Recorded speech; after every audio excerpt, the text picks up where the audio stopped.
Hey, welcome back to the State of Love and Trust. It's episode 273, and this week we're celebrating No Code. It turns 29 this month, and while we're celebrating it now, it wasn't celebrated so much back in 1996, at least not commercially. Debuted at number 1, but it fell off and did not do nearly as well as Vitalogy versus Intend. So why? Well, I think there's a lot of reasons.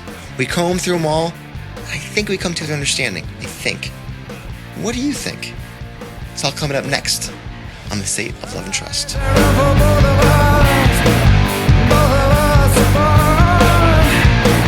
Hey, I'm Mike McCready from Pearl Jam. Hey kids, this is Mark Arm from Mudhoney. I'm Kevin Martin from Candlebox. Hi, I'm Dave Cruzen. I'm Tim Montana. Hey, I'm James Joseph from James and the Cold Gun. I am Matt Vaughn from Easy Street Records. This is Richard Stuverud. And this is the State of Love and Trust. The State of Love and Trust. The State of Love and Trust. Don't forget to rate, review, subscribe to the podcast wherever you listen. Beat that algorithm.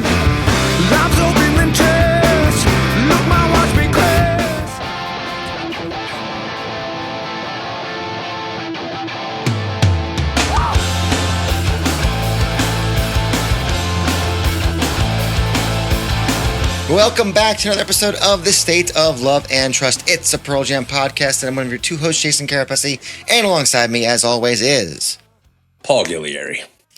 Welcome, everyone. It's September now. We are in a brand new month. The chill is not yet upon us here in Southern California. It is still crazy hot. Is it not, Paul? It is. We're getting those, what do you call them? The I don't know the politically correct term for it. Yeah, I know where you're going. It's Indigenous summer. Indigenous summers. There you are. And There you go. just continuing to, I guess, simultaneously embrace the summer that that is on the verge of leaving us as we descend into September, and embracing the fall that comes with that transition. So very, very excited, and also excited about what we're going to talk about tonight, my good man. Yes, the banner above and the cold open would have given it away. We're talking No Code. I mentioned it last week. There it is, Paul. About, huh? That guy right there. What's going on, huh? We're talking Illuminati. I mean, No Code. Yeah. Last week we talked 10 with Jacob and Jessica. That was a lot of fun. And I said, hey, we're talking No Code because you can't do both albums on the same show. That's just too much. No. That's too much Pearl Jam. You got to split it up, give everybody their due time. So today we're talking No Code. And this is a really interesting conversation. It's not one of our usual series. It's an idea you had, Paul. And I posited, I said, You know what? As we approach this anniversary, what happened in 1996? Like, how does this supernova of a band produce these 3 mega supernova albums, and then No Code just never quite reaches those heights? Yeah. And we're gonna explore. We're gonna mine the depths of the music industry and the state of Pearl Jam at that time, and see if we can produce a logical, pragmatic answer to explain that to all of you, good listeners and viewers. And it will not devolve into yelling. We hope. Before we get going, please go ahead and like and subscribe and the bell on the YouTube. That would be super helpful. We thank you in advance for doing that. Oh, thank you, sir. Oh, thank you, lady. That was so lovely. I'll be running queue. And if you're listening only, Paul, what should they be doing? You're going to rate, you're going to review. Hopefully, you're going to subscribe if you're not already on your preferred podcast platform of choice. Feed that algorithm. Feed it because we need it, especially this time of year where air conditioners are breaking left and right. My God. I hope that you can't hear it. If you can't hear it, it's because I've done my job. There's a fan right over there pointed right at yours truly because it is hot as a mother in this room. And so this is helping me stay unschwitzed. Anyway, it is a new month. Therefore, we have a new nonprofit to raise money for. And this month, it is the National Alliance on Mental Health. It is Mental Health Awareness Month here. So we're back to raising money for a group that does great by those people suffering around the country. The person who donates the most money will receive the 90 original box set Chris Cornell that came out in July. Really cool. I did an unboxing on Instagram. Go check that out if you haven't already. Really cool. A bunch of stuff in there. Very Chris Cornell focused. And listen, if you're like, I want to donate, but I don't have the funds to really reach the stratosphere for that amazing prize, then $5 get you the stickers. They get you those stickers. Look. There they go. These guys, the squares are flying tonight. What's going on? The squares. Here's a circle. And there's a guitar pick right there for you. So guitar picks could be yours as well.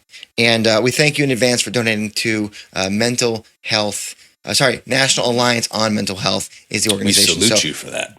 Also, if you want to help this show out, Patreon is one way of doing that, and the pod shop is the other way. Links for all of this stuff is below in the description of the pod, wherever you're listening or viewing. Hey, I have a thought. Why don't we bring Please. one of those patrons onto the show tonight to have this discussion with us? What do you say? What a fabulous idea. It's almost like you knew the run of show. You know him, you love him. Where's my props? Here it is. I'm very prepared. You know, he wrote this thing. Pearl Jam, I Am No Guide, song by song. That's him right there, the Brian character of the Brian and Brandon. So here he comes back to the show once again. It is Stip. Thanks for having me, guys. I was just in neighborhood rating, reviewing, subscribing. This worked out great. As one does. Now, before we get started, I'm just going to take a drink from this mug I got at the pot shop. Oh, gosh. Look at you. Oh, it's fabulous. The shilling is so thick and rich on the show tonight. Shameless. Shameless. You love when the guests show. Let's just bifold all of that away for a hot minute. Huh? Well, you know, Paul, before we get going, I have to crack another beer with my State of Love and Trust koozie. So good. It tastes better when it's cold because of the koozie. And also, I should say, I'm wearing something that's brand new and isn't yet available, but will be soon. It's a new shirt, guys. Look at that. Little Space Needle. State of Love and Trust. Look at that. This is what's on the backside? I'm so glad you asked. This is the olive drab colorway. There are 6 different colors that you can choose from. And on the back, you'll see this, Paul. If I turn around, you can see my cord. Oh, I think our not good all listeners, those bands are Pearl Jam. No, they are not, Stip. They are not. I see a lot of Seattle favorites up there. We got some Mudhoney, Alice in Chains. We get Temple the Dog, Mother Love Bone, Green River, Candlebox. Would you say this is a Screaming Seattle-themed shirt? Yeah. Let me get. Did the Space Needle give it away, Stip? I was halfway there with the Space Needle. I just needed a couple more ends. If I can quote Office Space, we celebrate the entire Seattle catalog. There you go. Okay. Anyways, enough shilling. I don't have a This will be Screaming available Trees shirt. soon. This is my entree. Oh, there you go. Stip, what are you wearing? Oh, this is in honor of the day. Is something I got in 1996 at my first Pearl Jam show. Randall's Island? Yeah. Ooh. This sadly, shirt is almost 30 years old. I do not have a gem like that. So I'm just wearing the Red Mosquito shirt tonight. So. Hey, that's also on brand. Tangentially, but on brand. It is. Tangential. I like it.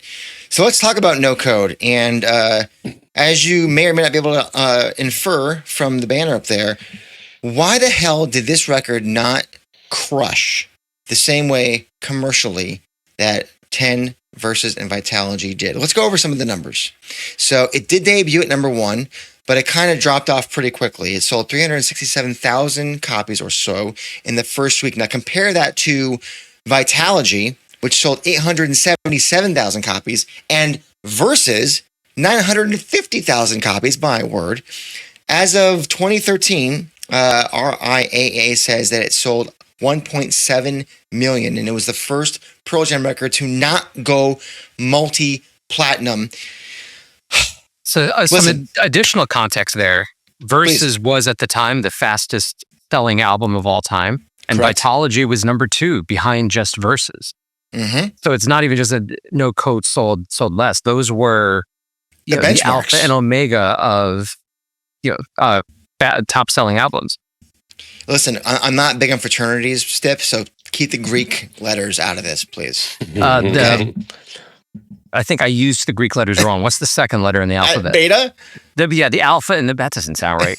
The alpha and the beta of albums. Oh my God.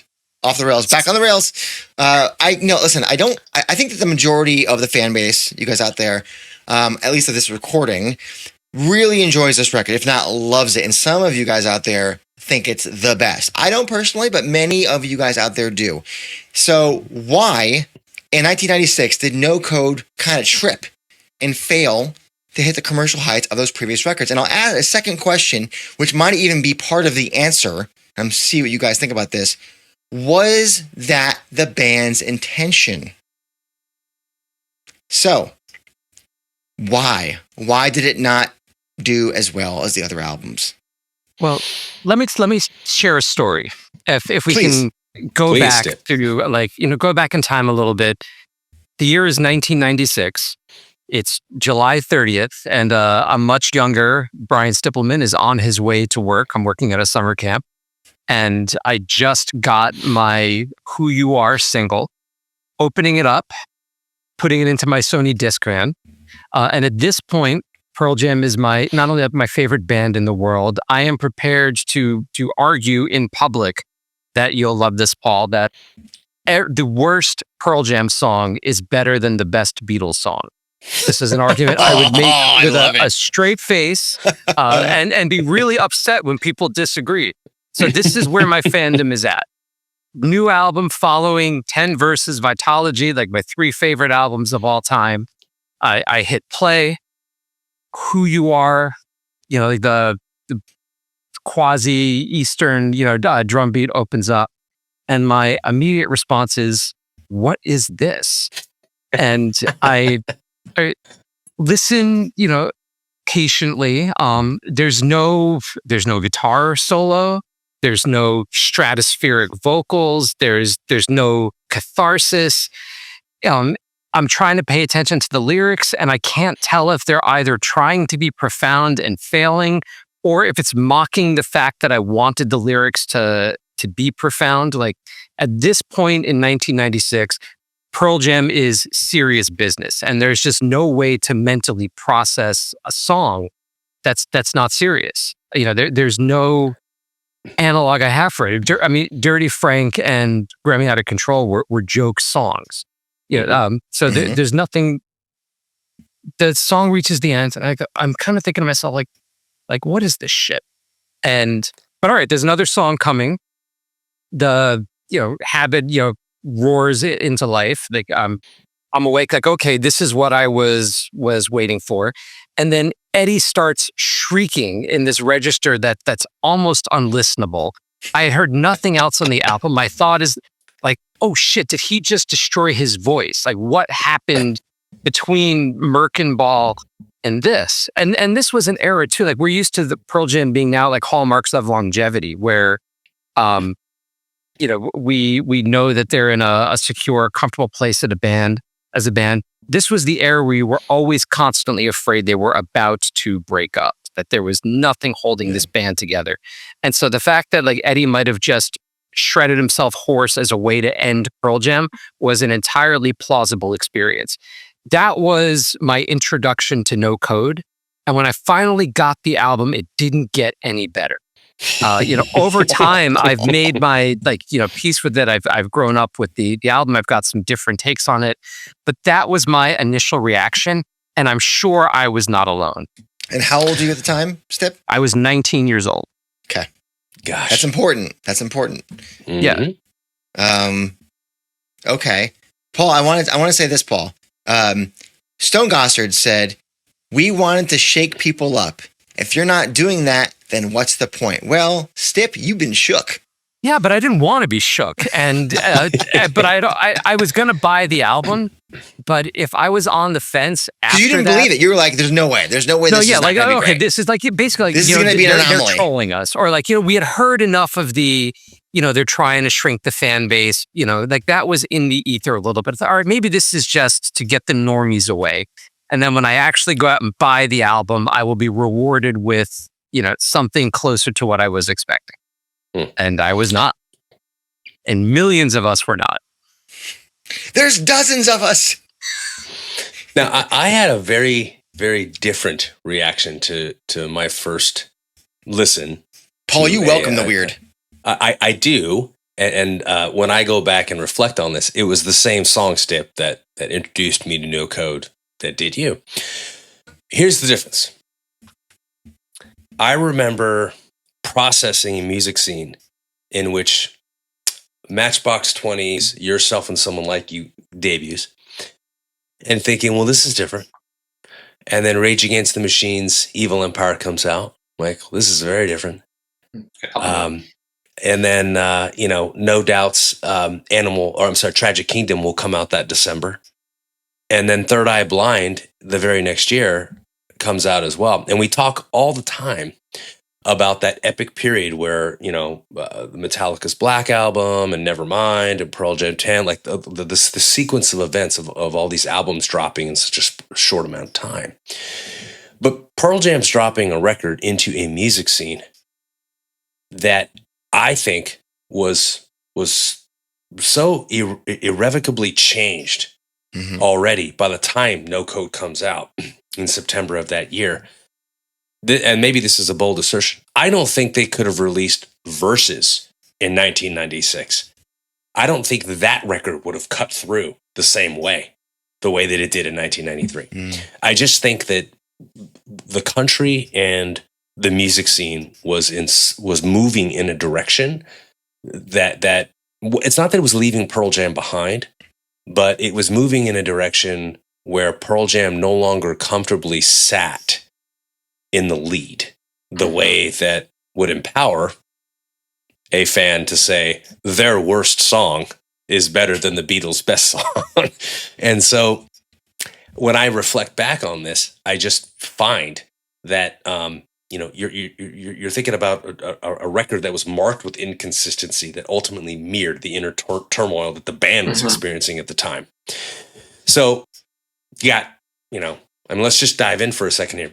Jeff is basically not even made aware that the band is recording until 2 or 3 days into the sessions, right? Something like that.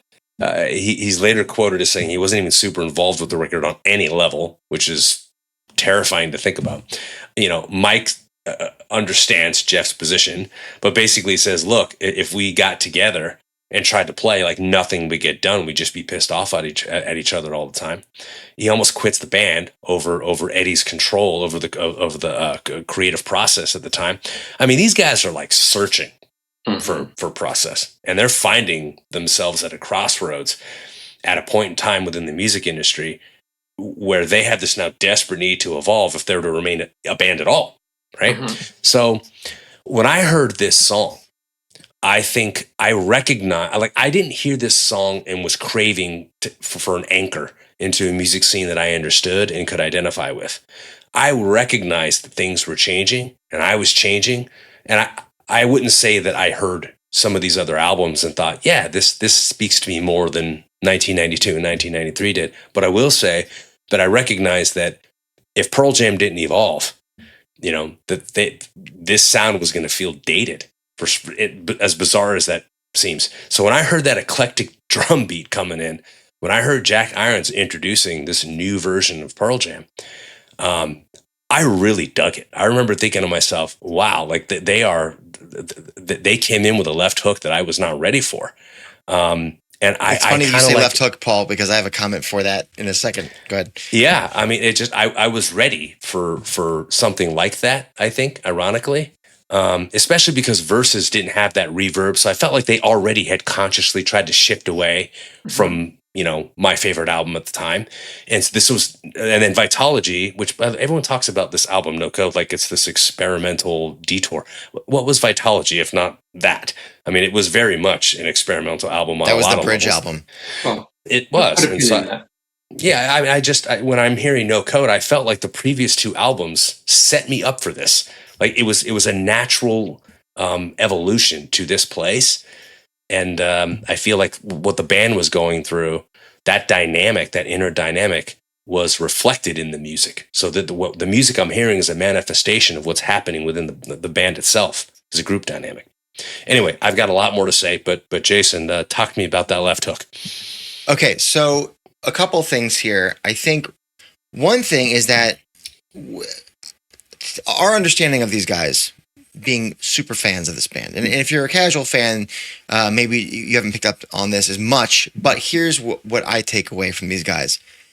They are very authentic people, and they make music that has to hit them personally. And I think it just so happened that what they came together and produced from 1990 through 94, 95 was where pop culture happened to be at the time. It's a right place, right time kind of thing. So I don't think that as pop culture, you mentioned Third Eye Blind, you mentioned Matchbox 20, all those other bands, the slow transition into the late 90s where it got super aggressive.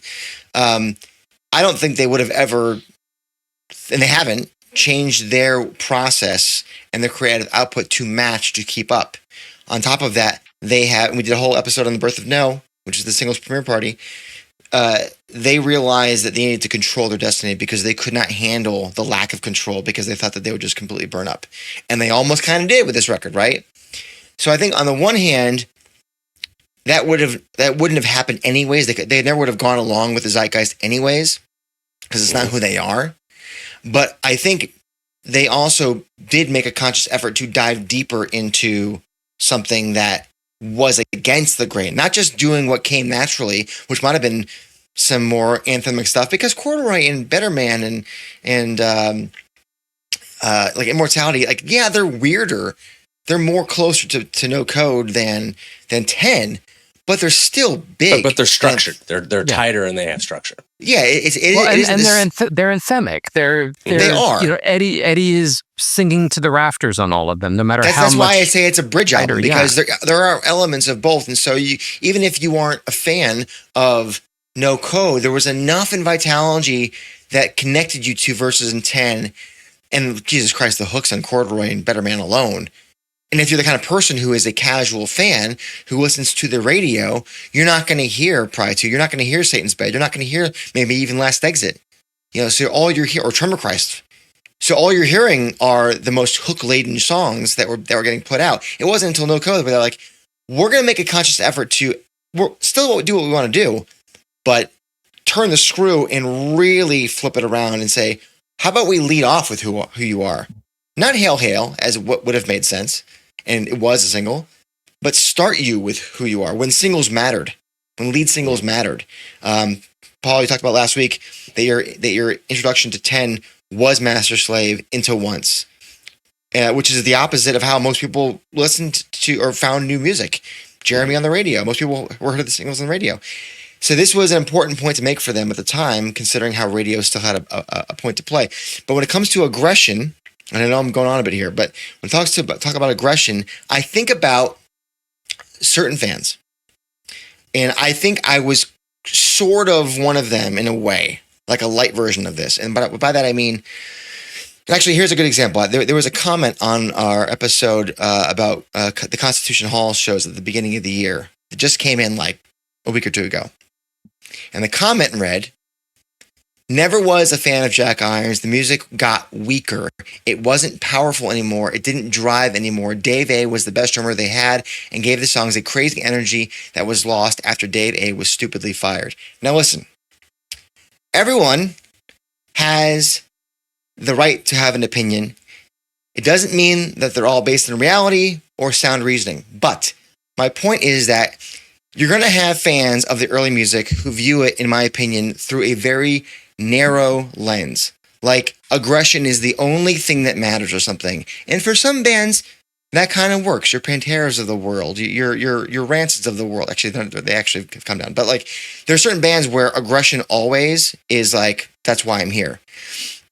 If you really understood what Pearl Jam was about, even in the early days, that wasn't what they were totally about. And I don't think it's Pearl Jam's MO ever. And writing music that is different doesn't make it weaker. Their palette became more broad, and by extension, they filtered out the aggro bros who simply wanted to release their anger and never grew out of that. And those guys went on to be the people who made Woodstock 99 a fucking calamity. So thank you for coming to my TED Talk. But my point is that while I was like grabbing onto Pearl Jam because of the aggression and the release of energy, I didn't go down the biscuit corn rabbit hole. I grew into something else and then found my way back. These guys never found their way into a different side of themselves. And that's, I think, part of the problem. Stip, I want to ask you a question. Jason, you make good points in terms of the band making a conscious effort to move away from a previously established sound. Stip, are there parallels between No Code and REM's New Adventures in HiFi? Ooh, that's a really good question. Same year, right? Am I mistaken? So same year, and actually, there's even like a pre-parallel to that, which I think is kind of relevant to this conversation. There's Monster was a massive album. Vitalogy was a massive album. But before HiFi and No Code came out, if you went into any CD store in the country, the dominant albums in the used CD bins were the used copies of Monster and Vitalogy that people didn't want, that they bought on the strength of Automatic for the People and Verses, and then, decided, you know what, I'm not getting everything that I need from here. So there's already a shifting away in some of the fan base. I need to be careful not to fall into this narrative trap as well, where suddenly No Code came out and there was a light switch and millions of people walked away. They were leaving, and No Code didn't give them a reason to stay. They were leaving REM and, HiFi, which is a broad, sprawling, probably more accessible than No Code, but still really eclectic, especially compared to how tight Monster and an Automatic were. If you were walking away, there wasn't necessarily something there to bring you back. Although weirdly, I fell in love with HiFi immediately, even though it had nothing to do with Automatic or Monster, albums that I loved. And No Code still, it held me at arm's length. And I like your interpretation, Jason, but I think it's missing one thing. I no doubt there were Pearl Jam fans who were there for the aggression, but I think the thing that was missing on No Code, it's not necessarily there on Habit, which is a very aggressive song. It's not there on Who You Are. It's the catharsis that was really missing, not just from the singles, but I think from No Code as an album, in its entirety. There's precious few moments where you get that lift, where you get that sense that this song is helping me rise outside of myself. If anything, No Code forces you to look, inward. I mean, by design, that's a feature, not a bug. They wrote the album they wanted to write. It wasn't like they sat down to make 10 again and then came out with No Code. Well, and 10 also felt very much like, here are anecdotes that we can all relate to, and we all feel this way. Whereas No Code to me was Ed is just writing for himself. Yeah, it was voyeuristic. It felt almost like you couldn't look into the songs and say it's hard not to say they weren't these were the songs that actually weren't for you, in a way that Vitalogy never actually felt that way as a fan. Vitalogy was, it's not for those other people out there, but it's clearly for me. There was still some us and them, proletariat bourgeoisie, tension thing, but not so much in No Code. It was No Code is like me and you for the first time. Do you guys think that this album almost represents to an extent an attempt at career suicide, or at least the intentional and purposeful slaying of accessible compositions what was the name of the album that was featured on previous albums? The name of the album is No Code, which is Do Not Resuscitate. That's what I mean. So they made a point to write music that that Ed wanted to write for the most part. And if it went tits up, we did it our way. If people want to stick along, then we'll keep going. But it was almost like a go ahead. Sorry. No, finish. I'm sorry. No, I think you're probably going to pick it up where I was leaving it. So go ahead. No Code is a withholding album, and I'm going to channel some of my angry 19-year-old, into this. And No Code is probably where I learned what cognitive dissonance was, because I then had to go out and explain to other people while this was still a great album. I had to convince myself that I loved it, even though it was giving me at the time, nothing that I actually needed, from them. But the catharsis is gone. The big sweeping anthems are largely gone. Every song withholds. I mean, if you think about something like Sometimes, and compare it to Oceans, compare it to Release, these are all songs that start in Immortality, whatever, Nothing Man, Gentle, Quiet Places. But all of those songs consciously build to something. They take you somewhere. They get larger. Even in Indifference, which is, a comparatively cloistered song, like has those moments where like you scream your lungs out and it fills the room. Even if Ed's not really screaming, like he manifests that presence that way that he has. And sometimes starts to build up towards, what is basically an anticlimax. He's going through this litany and you can imagine this being really powerful. It's like not dissimilar from something like the end of Grievance in terms of its cadence and its structure. But it's in this high, nasally, like almost pinched kind of voice where he's like, even withholding himself, it's like, I'm not going to give you what you think Eddie Vedder is. Think about The Stalker, right? Happened maybe a year prior. He was very aware of guarding himself and not giving too much of himself away. And it came through in the art. And very few times in this record do you see him even approach the full Ed that we got on Verses and 10. Maybe it's Habit. Maybe musically it's the Habit outro. Is unpleasant. Like that's I'm trying to think of any possible. So I was listening to No Code this morning. It's just to refamiliarize myself with it. It's not an album that I put on regularly. Although at this point, I'm sure none of us need to listen to a Pearl Jam album to talk about it. It's In My Tree is the first moment that you get, because even though Hail Hail is ostensibly the relax, we still know how to rock song. It's incredibly grounded. It's like it's in the mud. It's like practically shoveling itself into a hole rather than lifting itself out of it. And again, no solo, no screaming, no big cathartic moment. Again, like the pinched, closed off vocals. It's the moment where In My Tree starts to accelerate. Like, the wave to all my friends, like the In My Tree chorus is the first moment, and you don't really get it again until maybe Red Mosquito. But even there, it still feels really distant. Like you are either very high up in a tree or, you're in this closed off, stuffy room and you're watching from outside the window that this guy's trapped in. Like it's kept away from you. You're at an arm's length the entire time.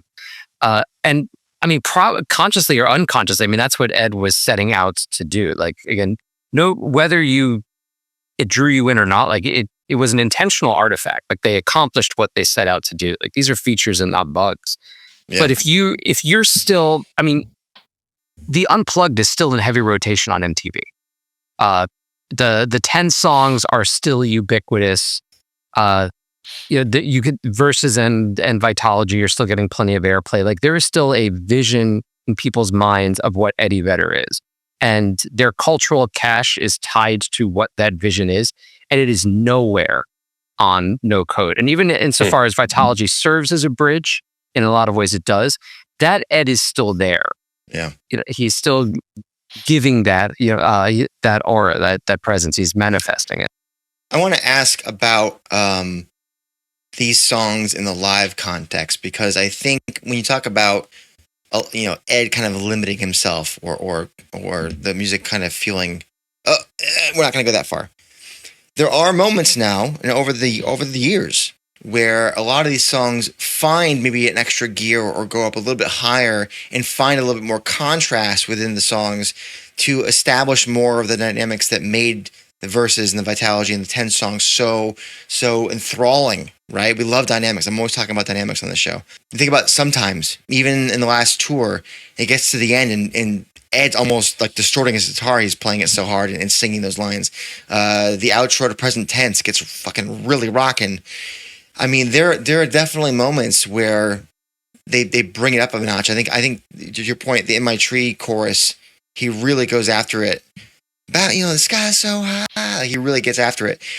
But as we know, the marketing and the touring around this record were not normal. Much in the same way that there was intentionally that the music was intentionally not commercial. Just so was the marketing aspect of this. And once again, no videos, of course. But when you've got the Ticketmaster boycotting thing forcing you out onto the farms and, the Temu level arenas and stadiums around the country that only hardcores are going to make it out to, that's one thing. And so fewer shows seeing these guys. You saw them on a friggin' makeshift high school football field on an island east of Manhattan. Like, what? Why? If you don't hear these songs live, they may not hit, because what do we always say? They make music to play it live. So if you don't hear it live, you may not get the boost. I forget, was it you that was saying that Inside Job never took off live for you, or it wasn't great until it was live, or was it the reverse? Yeah, no, it felt really just kind of flat on Avocado, a record that I love. And then it was in recent tours, hearing it live, hearing the reactions, like, oh, hey, this is what this song is supposed to feel like. So if you've missed that in 96 and you were on the edge, you heard who you are, you're like, I don't know. Let me go to a show and really see these songs side by side with what I do know and love. If you missed that opportunity, because like the US tour in 96 was pretty small. Yeah. I made it. That was my first show. I was at Randall's Island 1. And like, that's to your point. I remember, because I was tracking this, they played four songs from 10, 6 songs from Verses. I was like counting along, 6 from Vitology, 6 from No Code, and then 2 covers. Leaving Here, and I forget the other one. But I was disappointed, like, oh, these are going to be No Code songs, and I'm not getting the 10 songs. But once they were playing them, like, you couldn't tell what album they were from. Like, this was just Pearl Jam playing live, and it was all this cohesive experience, and it felt right, or it felt like what I had imagined in my head. And so, like, if people could have gone out and seen them at a 50 show tour in huge arenas, like, they probably could have sold out at that point. Maybe it feels different. And I think there's a jam band quality to this record that maybe lends itself to that experience, where you can weave No Code songs into a live set and fans don't feel like it's a disjointed experience. Whereas when you hear this album, combined with the music scene that's evolving and the band's ambivalence and this disjointed approach to the creative process, it almost left this album with no chance of true commercial success at the time, when you think about it. If you think about In My Tree, and I'm listening to the Canadian tour recently because it's been 20 years, it's been on our minds, Pearl Jam Radio celebrating, and that's around the time that they started kind of readdressing In My Tree, and it would start with guitar, and then Ed would come in, and then Jeff and Matt would come in, and there'd be an extended bridge where Boom would do an organ solo, and you're like, what the fuck? Like, this is one of the times that they changed it up over the years. And I think they did like 2 or 3 more times where they kind of changed their approach to that song. But to your point, Paul, it is one of those songs where they could, if they wanted to, get weird and go down a Pearl Jam path, a la your Porches of the World, River Mirrors of the World. They didn't ever quite go that far, but you could tell by where those parts were within the music that it was, okay, this is still the band that could go there if they wanted to. They're making a choice. And if I see it live, it might sit better next to the stuff that I know, like you were saying, Stip. The question is, did enough people have the opportunity to do so? And I think that tour, it's a tour, but like it wasn't the kind of tour that they had done previously. How much that impacted the people who are the casuals, who were on the fence, who, came away from those first few tours thinking like, I like these guys. I like the songs that I know. But if the songs on No Code are kind of all the songs you wouldn't want to know because they don't remind you of the hits that you do know, you're in for a hard time. You're going to lose some people. Yeah, and Paul had been talking about this earlier too, but the rock landscape was changing as well. And I think if they had put out another, 10 verses, like a classicist Pearl Jam album, I think it would have done well, but there was nothing, like thinking about your shirt, Jason, there was nothing in the rock landscape that was going to fool you, like that was going to hold up No Code. That was an album that had to stand on its own. There was not who was still around? No, and Down on the Upside is not is not a commercial, like a traditional great Soundgarden singles. album either. Actually, I love the album, but like, no, me too. But the singles were fantastic, but everything else is kind of like sort of out there. Yeah, it's not super known. Alice in Chains, it was done at that point. Smashing Pumpkins, was that a door in 96? I think it was. Was it door 97? I think that was 98, I think. No, Machina is 98, isn't it? Yeah. Was Machina 2000? Doesn't Someone matter. call Jacob. Okay. Yeah, exactly. There's like the scene is. I mean, Screaming Trees have dust, but dust went nowhere. Like the scene was done. Even fellow Traveler bands like REM or U2, had pop or hi-fi. Like these were not albums that were going to keep people in a space where there was a little bit of room for the kind of experimentation that maybe No Code represented. And not just in the rock scene. We have to remember that as much as we love the rock and roll, the zeitgeist changes. And, hair metal and punk on the underground in the 80s, and there's, synth pop, and then grunge took over everything. But then guess what? Pop, boy bands, hip hop, East versus West, new metal, like that took over everything. So even if they put out verses, like you said, Paul, I don't know that it does that well, because while it's angry and aggressive, it isn't sounding like those bands. Deftones is really starting to blow up. Obviously, Korn and Biscuit, and I mentioned those guys. Your Hinders of the world come the turn of the century. Like, there's all kinds of music that's just not. Actually, by that time, we start getting into the copies of Pearl Jam, funnily enough. But the band's in a completely different place at that point. So it's not only is the rock landscape changed, but what people generally care about has completely moved on. So you're battling two fronts if they wanted to even attempt the battle. Yeah, and I will say that the people who love No Code, I find that what is most often cited as reasoning is how that album was like the soundtrack of one's life. In retrospect, you get this music. It's a manifestation of this band's struggles and their need to grow up. And the music reflects that, like, art imitates life motif. But for many listeners, when you think about this record, that struggle was so thick and tangible on the record that this inaccessible music somehow became more relatable for a lot of people who were approaching 30 at the time, trying to make sense of their 20s, maybe seeking clarity on where to go next. This record, I think in a lot of ways, it represents like a desire to not follow conventions, like you were talking about, Jason. I think it was a conscious choice to be free from these restrictive expectations that the industry had. And when you put that into context, like freedom from oppressive expectations, a desire to not follow conventions, that will always resonate with people. You know what I mean? I think it's why No Code continues to attract fans in a lot of ways.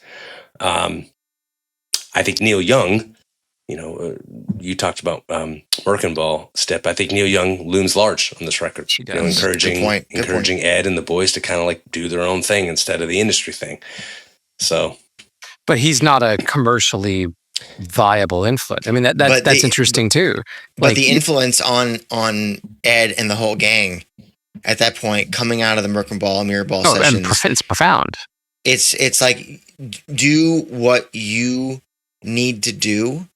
And they had built up enough credibility at that point, or whatever word you want to call it, with the first few records, where it's like you can take that chance then. And Neil obviously proved that on his own. We talked to Pete Droge recently, who said he saw Pete and Ed talking pre-94 Bridge School benefit about, like, more or less Neil guiding Ed with this fame thing and how to, because as we were saying, everybody knows Ed couldn't really, the guys in general, yes, but Ed specifically, because the spotlight's so bright on him as the singer, couldn't really deal with that. And then the stalker thing, and like, how do you, and Neil's been through it all, and he was the shepherd. And so, like, if you're going to listen to anybody, if you have any kind of self-doubts about what the next thing is that you should be doing, you're going to fall back on the guy who's been through it all, who's been giving you sage advice for a long time. So if that's what they were feeling and that's what they needed to do, and oh, by the way, anti-corporate ethos and the whole shebang, on top of the rock landscape and music landscape changing. There's literally no barcode on the album's packaging. I mean, like, what is so anything about this? Like, Jesus Christ. I never knew that. That's great. I mean, look the at only it. thing, there's no barcode anywhere here. Literally, the only thing they did that was like probably one of those things that Sony would have loved is like, hey, we didn't put all the Polaroids in each copy. You've got to buy multiple copies to get all of them. That's the only thing that they really probably stuck were like, in my craw at the time. I'm not gonna lie. I bought two, And then it was like, you know what, I would buy any Pearl Jam thing I could find, but like, you know what, F this album. I'm only buying it twice. If it was 10, you would have gotten all of them. You would have figured it out. Whatever it took. You know, I wonder, just even thinking about like what no code means to people, the response now, because I know what mine was at the time. No Code's an album that I think does a lot better in hindsight once it's not the final destination. And that's one of the things that I think I really grappled with, and maybe other people did at the time, you know, as well, that sort of kept me from it is this what Pearl Jam is now forever? And, you know, I like thinking about Pearl Jam in terms of like an entire catalog and, you know, how the albums kind of talk to each other, but that's all hindsight.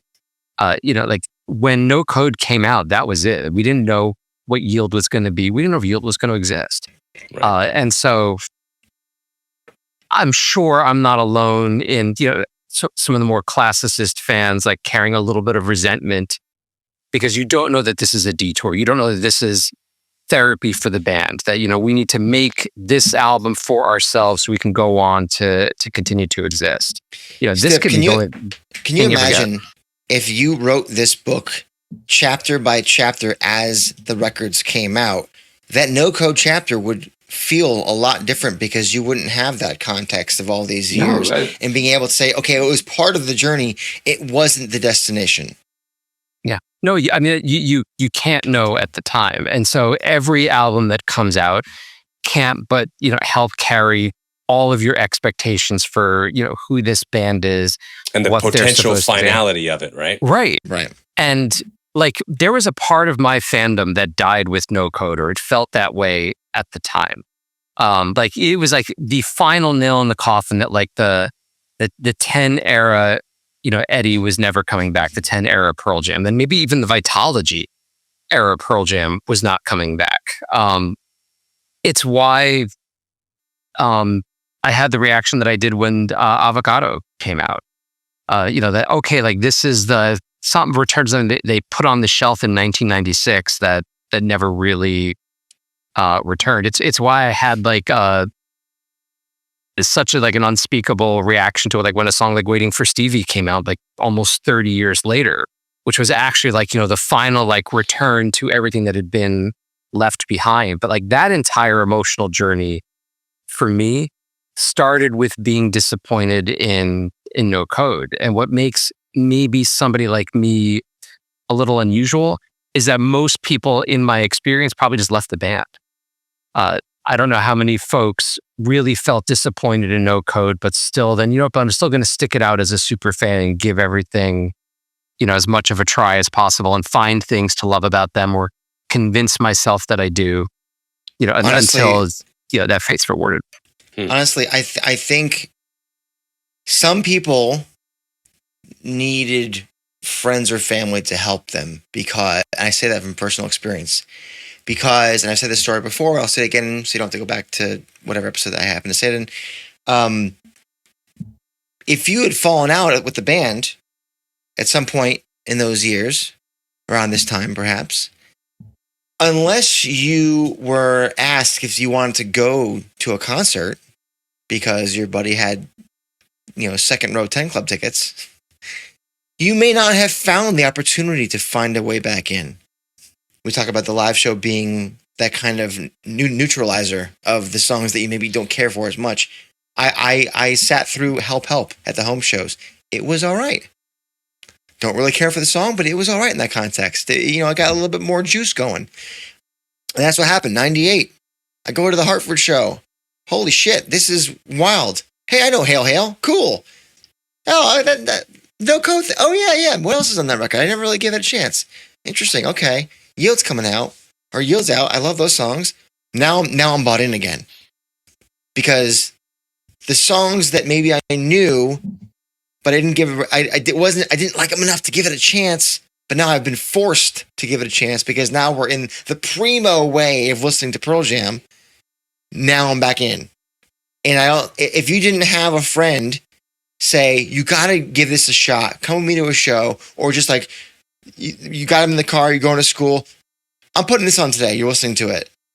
enforce your friends that you knew would probably like this to get back on the train. If you didn't have that, you might have just gone off into the wild and listen to your Nickelbacks and your Coal Chambers and your whatever the hell. Or you had to look yourself in the mirror and potentially reconcile the fact that perhaps Mankind is not a better song than Strawberry Fields.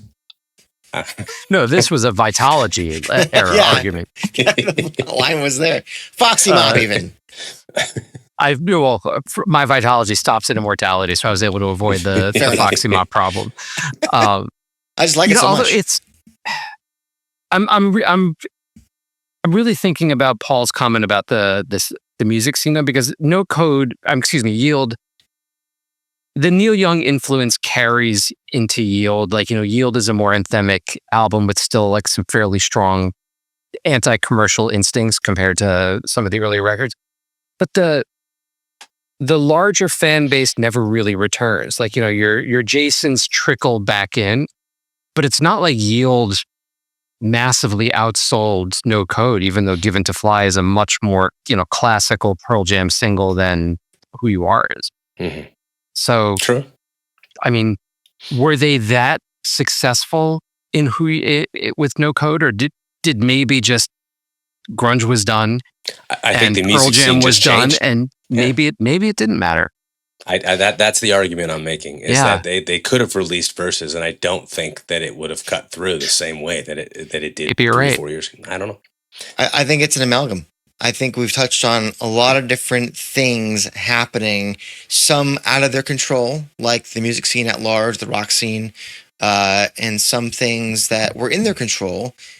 The creative process. You could argue that Ed's mental state was out of his control, and so he was trying to control it by channeling this muted version of himself that he's talking to himself, psyching himself up to be okay with where he's at in his life and the band. You've got the anti-corporate thing. It's all kind of coming to a head, ships in the night sort of thing. And so I would imagine that it's all of these things that combined to make, No Code was still #1 album out of the gate, but didn't really retain. But now the fact that so many of us really have come to love the record. I think, Stip, to your point about it not being the finale, we've seen 7 albums since then, all over the place. Nothing ever touches what the first 3 records sound like or do commercially, and yet we look back at No Code and we say, "Hey, I love that song. I love that song. I like that song a lot." I mean, could any other song have finished The Last Dance? But present tense. So I was doing a little bit of, I was curious about this. I was wondering, do we remember No Code differently in hindsight?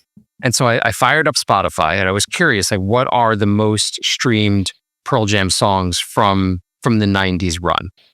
And in the top 25 most streamed songs, just from 10 through No Code, I included Yellow Ledbetter and Breath and State of Love and Trust, just because those were, sort of mega songs on their own.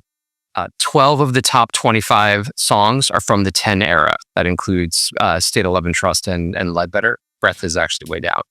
6 were from Verses, 5 were from Vitology, only 2 were from No Code, and they were number 23 and 24 of the top 25, one of which was present tense and probably would not be on there if it wasn't for that documentary. It had that resurgence. And if you then factor Yield into the mix, No Code drops further. So it's not just that people fell off, because if you're looking at the top 25, including Yield, still 12 10 era songs. It's 6 Verses, 4 Vitology, 3 Yield, and 0 No Code. Wow.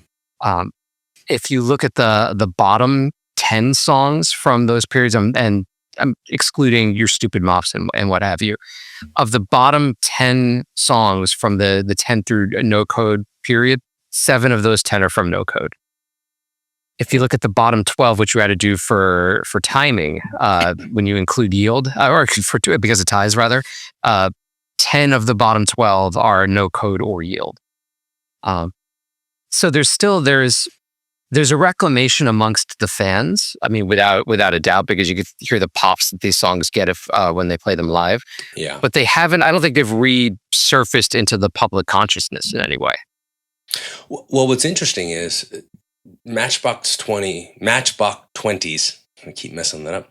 Yourself or Someone Like You sold 12 million copies, right? So 12 times platinum. No Code is about 1,300,000. Platinum record, that's successful, right? But who remembers Matchbox 20's debut the same way? I mean, does it still carry weight the way that No Code does amongst Pearl Jam fans, perhaps? I don't know. I mean, I just find it interesting that you have a record that was as like globally successful as this Matchbox 20 record. Was it 12 times better? You know what I mean? Here's a rock record outsold No Code by 12. You know, and it took a long. It's a different time period with a different rock zeitgeist. It's a pop rock song. That's my point. Is that the zeitgeist has changed. So it was just like, I don't want to say just like, but similar to 10. It came out at the right time when people wanted to hear that kind of music, that kind of rock, because boy bands and pop and hip hop had taken so much of the air on radio. I mean, there'll always be the part of me that wants to believe. I mean, is this true? I don't know. That if Pearl Jam had wanted to reclaim that crown, they could have.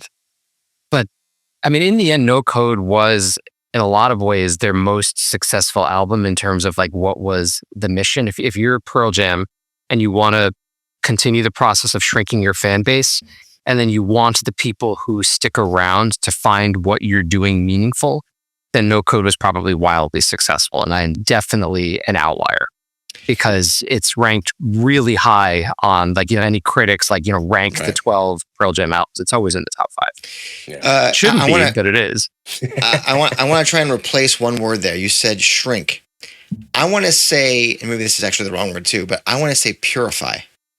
Because I think, or maybe even distill, because I think it was more about shedding the fan who doesn't really get what they're trying to do. The fan that still thinks Even Flow is like a cock rock song and not about homelessness. You know what I mean? Like getting that out, because the people who get what their mission statement is, and to be this authentic voice for all kinds of struggles, personal and macro, they'll stick around. And I think that was pretty successful, because think about the tours in the last 25 years. I mean, the music's been good, but they still sell these things out. And I think it's due to a lot of people coming back over and over and over again.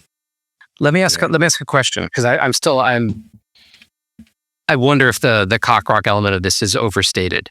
Could Pearl Jam have done this if they sacrificed the aggression, which they did, but not the catharsis, which they also did?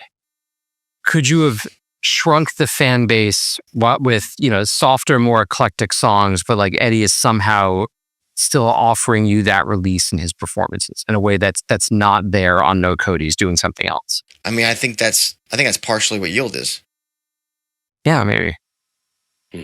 In Hiding, Wishlist, no, Given to Fly to a degree. Point well taken. Yeah, I mean, even Faithful kind of has that. No, that's fair.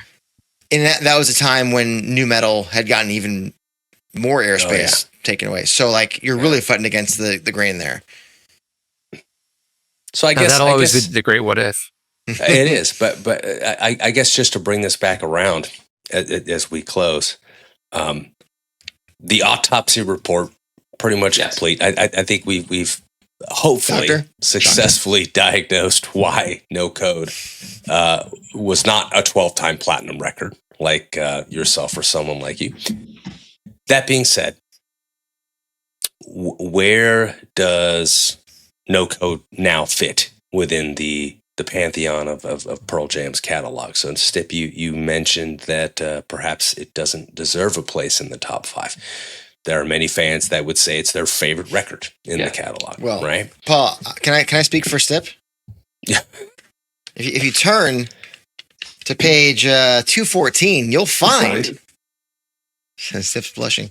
You'll find that Stip says it is 11 out of 12. So At that time, but it's not the bottom. So But it's it hasn't moved since. And look, this episode let's push some aside, paper here, Stip. it's still a really good album. Like, this is all within the contours of, Pearl Jam. I still listen to No Code quite a bit. We have to remind people when we do our retro reviews and we're like, harshly giving songs like 2.5s or 3s or worse, It's like, remember, these are still Pearl Jam songs. Like, they're still better than a lot of the shit we listen to, in our opinion. So, like, there's a bell curve here that we're sitting on top of. So where does it sit? Where does No Code sit? I think... I don't talk about where are you ranking it. I'm saying when you look back at this record, what does it mean to you now? Like Stip, you said, I still play it, right? It's still part of the rotation. For me, there's just something so eclectic about this record, from the packaging to the presentation to the compositions, the framework and layout of the record as a whole, the way that some of these songs like Around the Bend were completely alienating and foreign to me when I first heard it in 1996. But when I became a parent, resonated with me so profoundly. And I think that as I age, these songs continue to find a voice that they didn't have before. So I think that's probably what stands out the most to me about this record is that because it was a record searching for clarity in a lot of ways and trying to live beyond the boundaries of conventions. Anytime I'm at a place where I'm seeking clarity or I'm struggling with those conventions, this is a record that will speak. I always talk about dynamics, people. Say it with me. Dynamics. If you don't have the light, then what is dark? If you don't have loud, then what is quiet? You have to have all of it. They always talk about, you got to feel those really down moments to appreciate the happy, joyous moments, right? To their fullest. Not to subdue or push anything down. And I think when it comes to music, both the lyrical themes that Ed's talking about, because listen, we're all feeling the present tense thing at some point. We're all feeling the In My Tree stuff at some point. We're all feeling, or I shouldn't say all, but most of us will feel the Around the Bend stuff at some point. A lot of us think about the sometimes stuff. I know I did in high school and college. Like you're gonna, all those things are probably gonna tap into you at some point. And musically speaking, the subtleties or the uniqueness or the restraint makes 10 in verses pop even greater. So for me, I love the fact that now I can look back and each one of these records offers me something a little bit different. Even if verses in 10 are like kind of similar to a degree, especially if you think about the remix version of 10. And then you go over to Backspace and you're like, this has nothing to do with anything. Yeah. And then binaural and then like you're all over the map. And I love that now. As a 43-year-old man, I can look back at my favorite band with 12 albums and say, these all represent something a little bit different, both from a lyrical standpoint, from a performance standpoint, from a production standpoint. And goddamn it, didn't know I needed that. And I'll let Metallica and Pantera rip the fucking doors off when I need the doors ripped off. Or I'll take, Nora Jones when I need to just veg. Like everyone's got a little thing going on, but Pearl Jam seems to hit enough of all of it to remain the pinnacle for me, at least. Yeah, there's always some emotional space that any one of these albums is in, that sometimes it is the thing that you need. And if like the band's music is how you process, or like, Eddie's, voice becomes the way you articulate the things that you're thinking or feeling, but can't quite, get out there, there's a space for it. I appreciate in hindsight that this is where the band really starts to try to not just experience being lost alongside people so we can be lost together, and maybe tries to, offer some kind of wisdom born of experience, some way of like, I'm going to now process my own life, all of the shit that I've just been through, with the hopes of being able to distill something that you can use. And none of the prior albums really offer you advice. The thing that they give you that you can use is the feeling of not being alone in whatever it is that you're feeling. No Code is where they try to maybe tell you. I am no guide, but I'm by your side, right? Right, exactly. like maybe now they have something to say. I think they go on to do it better, musically, lyrically. But this is where they're trying for the first time, and they'll spend 8 years, still trying. Like Uncle Eddie is not 1996 Ed, but like this is where he's born. You can really kind of say No Code marks the rest of the band's trajectory, as much as it's still going to evolve. And you can kind of put away 10 versus Vitology as this was a different band that was offering something separate. And if you're open-minded and open-hearted enough to trust them, then you will have reaped those benefits in real time. And if maybe you needed some time to come to that realization for you personally, you'll find it later in life like me. And hopefully you guys out there have found that at some point in your life. And I assume that you do if you're watching this or listening to this. And No Code is such a special record. I know Shihan just put out on its birthday last week, a bunch of people holding up the record. This is my favorite. I think it's like We Are No Code is the hashtag. So it has its favorites out there, and we love you. We see you out there. I want to say thank you to Stip for coming on and talking about this Pleasure as always with us. Despite the fact that you rated it so low, you still had so much beautiful things to say. It's my 2.5 Pearl Jam album. Where everything else in the world is a 0, including the Beatles. Yeah, but it's a 4 outside of the catalog. Got it. If you are watching us on YouTube right now, be a friend, like the video, subscribe to the channel, hit the bell for notifications, and if listening only, Paul Ghiglieri. Rate, review, subscribe. Your preferred podcast platform of choice. Feed that algorithm, because sad to say, it does have a code. Oh, I love the tie-in. We've got all these links below for Patreon to support the show and the Pod Shop to support the show. We thank you in advance for doing so. If you are a patron, this month we're giving away James and Nicole Gunn's newest record. It's super good. It's this exact copy right here on vinyl. Sure is. So be a patron. You might get this.